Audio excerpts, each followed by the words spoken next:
এক বিপ্লবী নাট্যকার উৎপল দত্তের প্রয়াণ দিবসে শ্রদ্ধাঞ্জলি।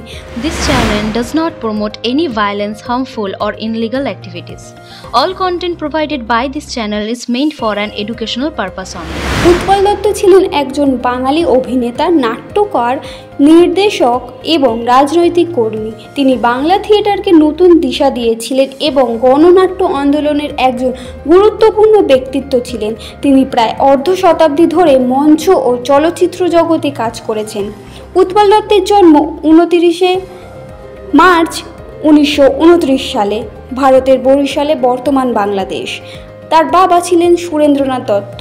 তিনি Kolkata saint Xavier's collegiate school থেকে তার পড়াশোনা শুরু করেন এবং 1944 সালে উচ্চশিক্ষার সেন্ট জেভিয়ার্স কলেজে ভর্তি হন। ইংরেজি সাহিত্য তার গভীর আগ্রহ ছিল এবং তিনি এই বিষয়ে স্নাতক ডিগ্রি লাভ করেন। 1940 দশকের শেষের দিকে তিনি ব্রিটিশ থিয়েটার নির্দেশক জেফ্রি কেন্ডালের সংস্পর্শে আসেন। তার অভিনয়ের দক্ষতা আরও বিকশিত হয়। কেন্ডালের দল থেকে অনুপ্রাণিত হয়ে তিনি 1949 সালে নিজস্ব নাটকের দল গঠন করেন, যার নাম ছিল লিটল থিয়েটার গ্রুপ। এই গ্রুপটি মূলত ইংরেজি নাটক মঞ্চস্থ করে। তবে খুব শীঘ্রই তিনি উপলব্ধি করেন যে বাংলা নাটকের মাধ্যমে সমাজের মানুষের কাছে পৌঁছানো অনেক বেশি কার্যকর।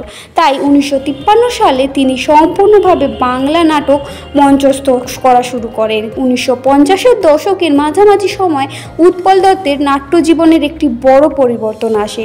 তিনি কমিউনিস্টিক ভাবধারার প্রতি আকৃষ্ট হন এবং তার নাটকের বিষয়বস্তু সামাজিক ও রাজনৈতিক সমস্যাকে কেন্দ্র করে গড়ে ওঠে। তিনি বিশ্বাস করতেন যে নাটক শুধুমাত্র বিনোদনের মাধ্যম নয়, বরং সমাজের অন্যায় অত্যাচারের বিরুদ্ধে প্রতিবাদ করার একটি শক্তিশালী হাতিয়ার। এই সময় তিনি এমন কিছু নাটক লেখেন যা বাংলা থিয়েটারে এক নতুন মাত্রা যোগ করে। তার বিখ্যাত নাটকগুলোর মধ্যে টিনের তলোয়ার, কল্লোর, সূর্য শিখার, একলা চররে ইত্যাদি। তার নাটকগুলো এতটাই শক্তিশালী ছিল যে প্রায়শই সরকার তার নাটকের ওপর নিষেধাজ্ঞা জারি করত। তার সবচেয়ে বিতর্কিত এবং জনপ্রিয় নাটকগুলোর মধ্যে একটি হলো কল্লোল। এই নাটকটি 1946 সালে নৌ বিদ্রোহের ওপর ভিত্তি করে লেখা। এটি তৎকালীন কংগ্রেস সরকারের বিরুদ্ধে সরাসরি প্রতিবাদ ছিল। এই নাটকের জন্য তাকে 1966 সালে গ্রেপ্তার করা হয় এবং কয়েক মাস কারাবন্দী থাকতে হয়। উৎপল দত্ত শুধু মঞ্চের মধ্যে সীমাবদ্ধ ছিল না, তিনি চলচ্চিত্রেও নিজের প্রতিভা প্রমাণ করেন। তিনি সত্যজিৎ রায়ের পরিচালনায় হীরক রাজার দেশে, জয় বাবা ফেলুনাথ এবং আগন্তুকের মতো কালজয়ী চলচ্চিত্রে অভিনয় করেছেন। তিনি ছবির জন্য ফিল্মফেয়ার অ্যাওয়ার্ডের সেরা কৌতুক অভিনেতার পুরস্কার পেয়েছিলেন। তিনি তার রাজনৈতিক আদর্শে অবিচল ছিলেন এবং শেষ দিন পর্যন্ত থিয়েটারকেই তার জীবনের কেন্দ্রবিন্দু করে রেখেছিলেন। 1993 সালের 19 আগস্ট এই মহান শিল্পী কলকাতায় শেষ নিঃশ্বাস ত্যাগ করেন। তার মৃত্যুতে বাংলা থিয়েটার এবং চলচ্চিত্র জগতে এক অপূরণীয় শূন্যতার সৃষ্টি হয়। উৎপল দত্তের জীবন ছিল এক ব্যতিক্রমী উদাহরণ।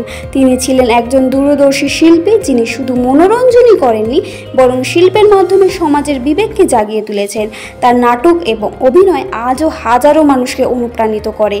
বাংলা থিয়েটারে যতদিন থাকবে ততদিন তার নাম অমর হয়ে থাকবে। সংবাদ শিরোনামের পক্ষ থেকে উৎপল দত্তকে জানাই প্রণাম। আপনারা দেখছেন সংবাদ শিরোনাম ডিজিটাল, মাথা উঁচু করে এগিয়ে চলার শপথ।